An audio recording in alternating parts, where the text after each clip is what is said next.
அஸ்ஸலாமு அலைக்கும் வரஹ்மத்துல்லாஹி பரகாத்துஹு. பிஸ்மில்லாஹிர் ரஹ்மானிர் ரஹீம். அன்பான சகோதர சகோதரிகளே, எல்லாம் வல்ல அல்லாஹ்வின் நல்லடியார்களே, இன்று நாம் காணவிருக்கும் தலைப்பு, நமது பார்வையை பாதுகாத்துக் கொள்வோம். பர்தாவை பேணாத பெண்கள் முன்னிலையில் நாம் பேசுவதை தவிர்த்து கொள்ள வேண்டும். அதுபோன்று தனிமையில் பேசுவதையும் தவிர்த்து கொள்ள வேண்டும். ஜரீர் பின் அப்துல்லா ரலியல்லாஹு அன்ஹு அவர்கள் அறிவிக்கின்றார்கள், நான் நபி ஸல்லல்லாஹு அலைஹி வஸல்லம் அவர்களிடம் அந்நிய பெண் மீது திடீரென படும் பார்வையை பற்றி கேட்டேன். நான் என்னுடைய பார்வையை திருப்ப வேண்டும் என நபி ஸல்லல்லாஹு அலைஹி வஸல்லம் அவர்கள் கட்டளையிட்டார்கள். நூல் திர்மதி 2776. இளைஞரான பால் ரலியல்லாஹு அன்ஹு அவர்கள் நபி ஸல்லல்லாஹு அலைஹி வஸல்லம் அவர்களுக்கு பின் ஒட்டகத்தில் அமர்ந்து கொண்டிருந்த போது கஸ்ஸாம் கோத்திரத்தை சார்ந்த ஒரு பெண் வந்தார். உடனே பால் பெண்ணை பார்க்க அப்பெண்ணும் இவரை பார்த்தார்.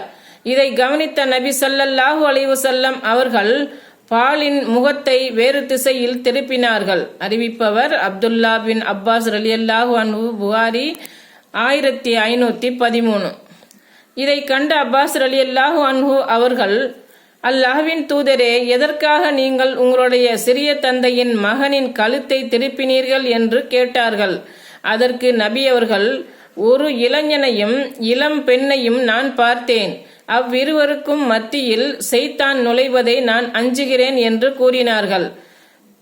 நூல் திர்மதி 885. இறைவனை அஞ்சி வாழ்தல். எல்லாவற்றுக்கும் மேலாக நாம் தனிமையில் இருக்கும் போதும் கூட்டாக இருக்கும் போதும் இறைவனை அஞ்சிக் கொள்ள வேண்டும்.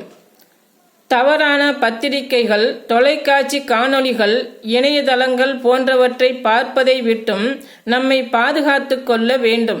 நம்முடைய பார்வைக்காகவும் நாம் மறுமையில் விசாரிக்கப்படுவோம் என்பதை நாம் கவனத்தில் கொள்ள வேண்டும். நம்முடைய பார்வைகளும் நமக்கெதிரே மறுமையில் சாட்சி சொல்லும் என்பதில் நாம் எச்சரிக்கையாக இருக்க வேண்டும். இந்த பயம் இருந்தால்தான் நாம் நம்முடைய பார்வையை பாதுகாத்து கொள்ள முடியும். உமக்கு அறிவு இல்லாததை நீ பின்பற்றாதே. செவி, பார்வை மற்றும் உள்ளம் ஆகிய அனைத்துமே விசாரிக்கப்படும். அல் குர்ஆன் அத்தியாயம் 17 வசனம் 36.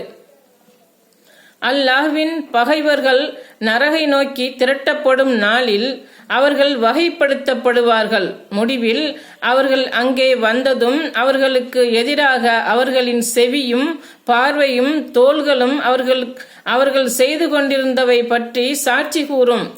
எங்களுக்கு எதிராக ஏன் சாட்சி கூறினீர்கள் என்று அவர்கள் தமது தோள்களிடம் கேட்பார்கள். ஒவ்வொரு பொருளும் பேசச் செய்த அல்லாஹ்வே எங்களையும் பேசச் செய்தான்.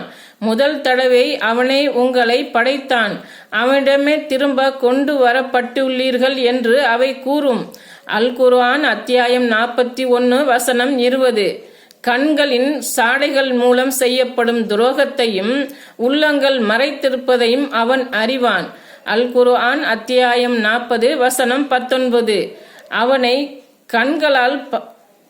அவனை கண்கள் பார்க்காது, அவனோ கண்களை பார்க்கின்றான். அவன் நுட்பமானவன், நன்கறிந்தவன். அல் குர்ஆன் அத்தியாயம் 6 வசனம் 103.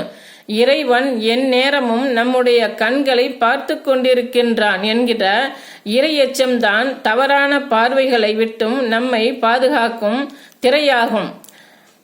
நாம் இதுவரை எதை கேட்டோமோ அதன்படி நம் வாழ்க்கையை அமைத்துக்கொள்ள வல்ல இறைவன் அருள் புரிவானாக. ஆமீன். அஸ்ஸலாமு அலைக்கும் வரஹ்மத்துல்லாஹி பரகாத்துஹு.